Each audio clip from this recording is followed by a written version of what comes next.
Hello students, a very good morning to all. Welcome to the TSN online classes.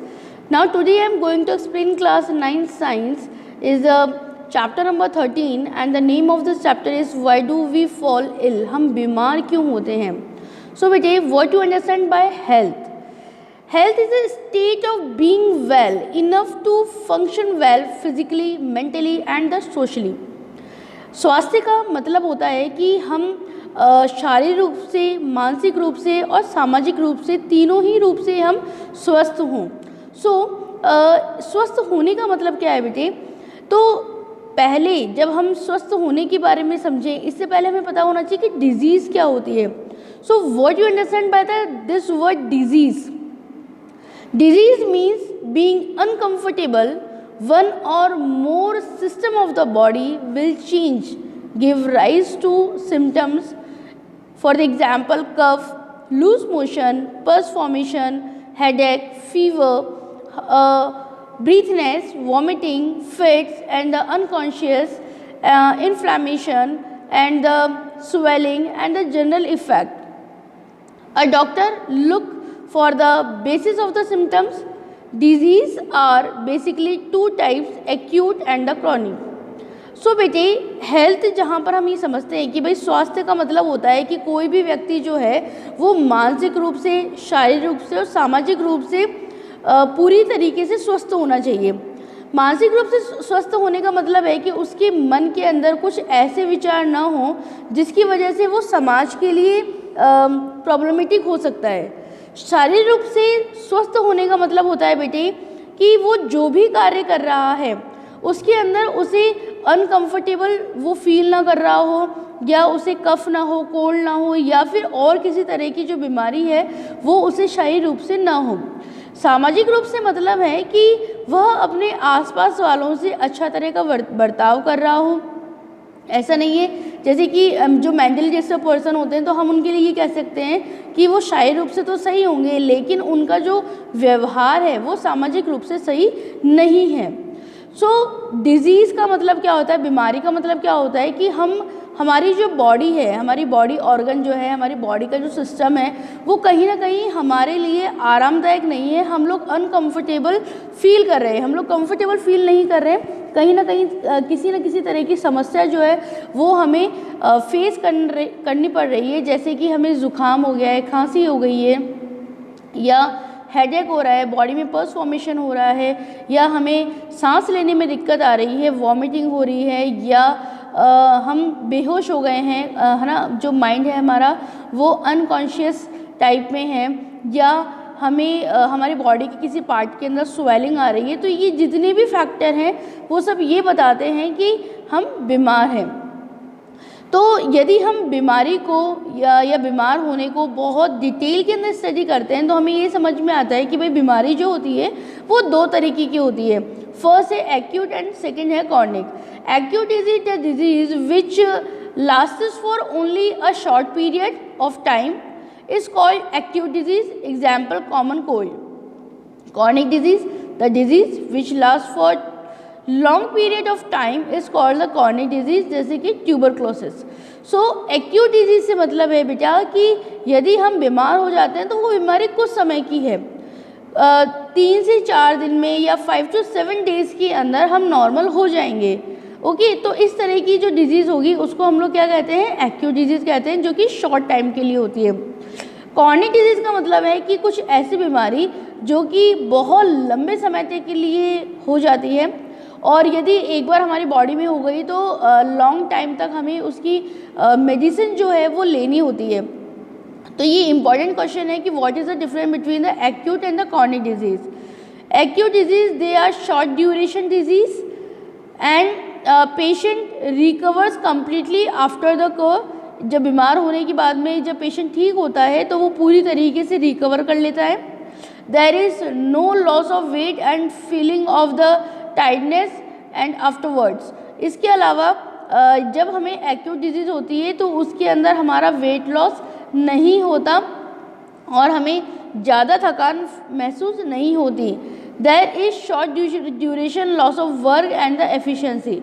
इसके अंदर हमें हमारे कार्य का ज़्यादा नुकसान नहीं होता। जैसे कि हमने 3 to 4 डेज़ का लीव ले लिया है, तो हम लोग क्या करेंगे, उसके बाद में जब ठीक हो जाएंगे तो हम हमारे वर्क को फिर से कर सकते हैं, हमारी वर्क एफिशिएंसी के ऊपर ज़्यादा इफेक्ट नहीं आता है।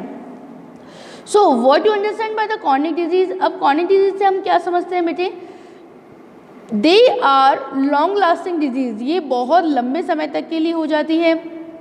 Patient does not recover completely, patient जो है वो बहुत जल्दी रिकवर नहीं कर पाता। There is often loss of weight and feeling of tiredness, इसके अंदर कहीं हद तक जो वज़न है वो कम होने लगता है, बॉडी जो लॉस ऑफ वेट है वो होने लगता है, एंड फीलिंग ऑफ टायर्डनेस, और हमें बहुत थकान महसूस होती है।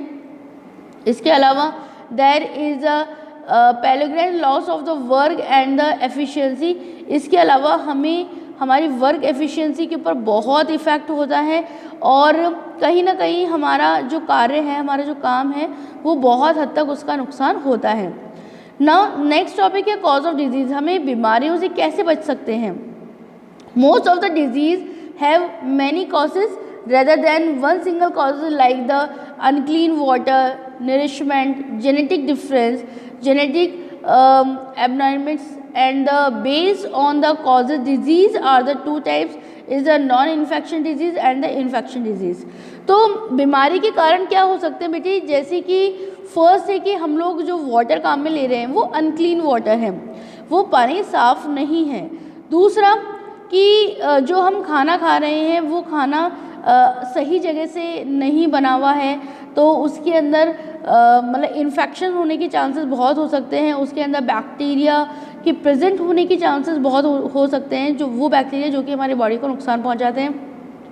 इसके अलावा ये हो सकता है कि हमें कोई जेनेटिक प्रॉब्लम हो, जैसे कि हमारी पीढ़ी के अंदर कोई बीमारी जो है वो जनरेशन टू जनरेशन कन्वे होती जा रही है, आगे बढ़ती जा रही है, तो बहुत हद तक चांस है कि हम भी उस बीमारी से पीड़ित हों, जिसके अंदर हमारे बड़े जो हैं, हमारे जो प्रीवियस जनरेशन जो है वो इफेक्टेबल थी, तो हम भी उस बीमारी से अफेक्टेड हो सकते हैं। Now non infection disease not caused by the infection isn't as a mostly internal and the non infection causes of cancer। जैसे कि नॉन इन्फेक्शन डिजीज़ ऐसी डिजीज़ होती है जो कि किसी एक से दूसरे व्यक्ति के अंदर नहीं फैल सकती है ना। जैसे हम कहें कि भाई खांसी होना, ज़ुकाम होना, तो ये तो इन्फेक्शन डिजीज़ है। यदि आप में घर में किसी एक को हुआ है तो पॉसिबल है कि और सारे मेंबर्स को भी होगा जो कि इसके पास में है, या स्कूल में किसी एक को ज़ुकाम या खांसी हो रही है, हम उसके पास में बैठेंगे तो चांसेस हैं कि हम भी ज़ुकाम या खांसी से पीड़ित हो सकते हैं। लेकिन कॉर्निक डिजीज़ ऐसी डिजीज़ होती हैं जो कि इन्फेक्शन से नहीं होती, जैसे कैंसर है। कैंसर तो कैंसर जिस व्यक्ति को है उसके साथ खाना खाने से, हाथ मिलाने से या उससे बात करने से आपको कैंसर नहीं होगा, ठीक है ना। तो ये कैसी डिजीज़ है, ये नॉन इन्फेक्शन डिजीज़ है। इसके बाद टाइप्स ऑफ डिजीज़ है हमारे पास में, तो कौन कौन सी है, बैक्टीरियल डिजीज़ है, वायरल डिजीज़ है, now fungal disease, protozoan disease and the worm disease. तो बैक्टीरियल डिजीज़ कौन सा है, जैसे कि बेटा टाइफाइड, कॉलरिया, ट्यूबरक्लोसिस, है ना, और इस तरह की जो डिजीज़ होंगी बैक्टीरियल डिजीज़ होती हैं। वायरल डिजीज़ में हो गया कॉमन कोल्ड है, इन्फ्लुएंजा है, या डेंगू फीवर है, एड्स है। तो इस तरह की जो डिजीज़ होती हैं वो वायरल डिजीज़ होती हैं। फंगल डिजीज़ में है स्किन डिजीज़, स्किन से रिलेटेड कोई प्रॉब्लम है तो वो इस फंगल डिजीज़ में आती है। प्रोटोजोअन डिजीज़ हो गया, जैसे मलेरिया है, मलेरिया का जो वाहक है वो कौन होता है, प्लाज्मोडियम होता है। काला जरा है या स्लीपिंग सिकनेस है, ये सब प्रोटोजोअन डिजीज़ होती हैं। वर्म डिजीज़ के अंदर है जैसे कि राउंड वर्म है या एलिफेंटिस है, इस तरह के जो रोग होते हैं वो वर्म डिजीज़ से होते हैं। नाउ नेक्स्ट है हमारे पास में एयरबोर्न डिजीज़ में कॉमन कोल्ड है, ट्यूबरक्लोसिस है, वाटरबोर्न डिजीज़ के अंदर कॉलरिया है, हेपेटाइटिस है। सेक्सुअल डिजीज़ में HIV एंड सिफिलिस है, और एनिमल बॉर्न डिजीज़ के अंदर आ गया हमारे पास में रेबीज़ जो बीमारी है वो एनिमल के थ्रू होती है। नाउ प्रिंसिपल ऑफ ट्रीटमेंट क्या है, it is the most important topic कि what to understand by the principle of the treatment. तो प्रिंसिपल ऑफ ट्रीटमेंट के अंदर बताया गया है कि भाई एंटीबायोटिक्स जो होते हैं, many bacteria make a cell wall to protect themselves and the antibiotic blocks of the bacterial process and the builds cell wall and the blocks of the biochemical pathways, and the antibiotics do not work against the viral infection, and the antiviral medicine is harder than the making antibacterial medicine because the virus has only few biochemical mechanism of their own. Other medicines bring down fever, reduce pain or the loose motions. We can take bed rest of the conserve energy. तो यहाँ बताया गया है कि जो antibiotics होते हैं वो पहला तो ये कि मेडिसिन के थ्रू हमारी बॉडी में क्रिएट हो सकते हैं, लेकिन कुछ ऐसी बीमारी होती है बेटा उनके एंटीबायोटिक्स जो होते हैं वो हमारी बॉडी खुद ही बनाती है। लेकिन वायरस से जो होने वाली बीमारी होती है उसकी एंटीबायोटिक्स नहीं होते हैं। ये हो सकता है कि वायरस से जो बीमारी हमें हो रही है उसके लिए हम जो मेडिसिन काम में ले रहे हैं वो हमारे हेडेक को कम कर सकती है, वो हमारे पेन को कम कर सकती है, वो हमारे फीवर को कम कर सकती है, लेकिन जो वायरस होता है इसका खुद का ही अपना एक केमिकल कॉम्पोजिशन होता है, तो इसके लिए एंटीबायोटिक्स वर्क नहीं करते हैं। नाउ प्रिंसिपल ऑफ प्रिवेंशन, बीमारी से किस तरीके से बचा जा सकता है, ये बहुत ज़रूरी है बेटा कि हम बीमार हों फिर हम मेडिसिन लेके ठीक हों, उससे बहुत बेटर है कि हम बीमार ही ना हो। तो हमें ऐसे कौन से प्रिंसिपल्स को फॉलो करना चाहिए, तो जो प्रिंसिपल्स हैं वो है कि one someone had disease their body function are damage and may never recover completely. ऐसा होता है कि यदि हम एक बार बीमार हो जाते हैं तो हमारे जो बॉडी फंक्शन है वो बहुत ज़्यादा इफ़ेक्ट होता है और हम बहुत लंबे समय तक जो है रिकवर नहीं कर पाते, कम्प्लीटली रिकवर नहीं कर पाते। ट्रीटमेंट विल टेक टाइम, यदि हम किस बीमार होने के बाद ट्रीटमेंट ले रहे हैं तो उसके अंदर समय लगता है, which means that someone suffering from a disease is likely to be a bedridden for a some time even if we can give proper treatment. And the third is that the person suffering from an infection disease can serve as the sources from where the infection may spread to other people. तो यदि किसी को infection disease है तो वो तो बाद में ठीक हो जाएगा, लेकिन जब तक उसको ये डिजीज़ है वो अपने साथ में और लोगों को इन्फेक्टेड कर चुका होगा। Now general way of the preventing infection disease, airborne, we can prevent exposure of the providing living conditions that are not overcrowded, and the waterborne prevent by the providing the safe drinking water। जो पानी है वो हम साफ़ पिए, clean water हम पिए, water को बॉईल करके उसको ठंडा करके उसको छान कर और फिर हम काम में लें तो वाटर से रिलेटेड जो प्रॉब्लम है हमें वो नहीं होंगी। And the vector bones, we can provide a clean environment, यदि हम हमारे आसपास के वातावरण को स्वस्थ रखते हैं, साफ रखते हैं, तो भी हमें एनवायरनमेंट से होने वाली जो बीमारी है वो नहीं होगी, जो मॉस्किटोज वो वहाँ पे नहीं पनपेंगे, मच्छर नहीं होंगे, और मच्छर नहीं होंगे तो मच्छर से रिलेटेड जो प्रॉब्लम्स हैं, जो बीमारी हैं, वो हम सफ़र नहीं करेंगे।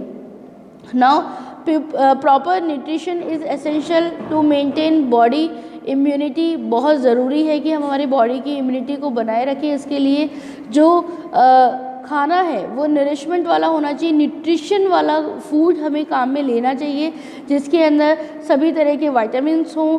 इसके अलावा जिसे हम कहते हैं ना कि संतुलित आहार, तो बैलेंस डाइट जो है वो हमें लेनी चाहिए जिसमें सभी तरह के विटामिन्स होने चाहिए, आयरन होना चाहिए और आयोडीन जो है, जो हमारे डेली रूटीन के लिए हमें जितनी आयोडीन की ज़रूरत होती है वो होना चाहिए। तो इस तरह का जो फूड है वो हमें खाना चाहिए। ज़्यादा कार्बोहाइड्रेट वाला जो फूड है वो हमें नहीं लेना चाहिए।